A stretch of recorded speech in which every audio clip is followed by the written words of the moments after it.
ইন্ডিয়াতে যাচ্ছি, কত টাকা নিয়ে যেতে হচ্ছে, মানুষের কোনো কোথাও টাকা নাই, আছে কি? মানুষ বাড়ি করে, গাড়ি করে, জমি কেনে, এই একটা দেহ আছে, তার জন্য কিছু গোছায় রাখে না। আপনি গোছায় রাখছেন? স্বাস্থ্যটা জিনিস, আমি বুড়ো হবো, অসুখ বিসুখ হবে, তার সেফটি আমাদের কিছু নাই, আছে কেউ? রাখি না আমরা।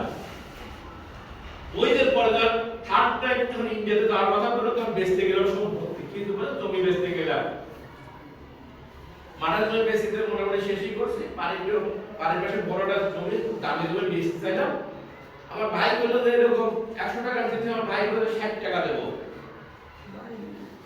একটা লোক কিনতে আসলো, ভাই বলে জমি আমি নেবো। মানুষ টাকা দিতে আওয়াজ কিনবে?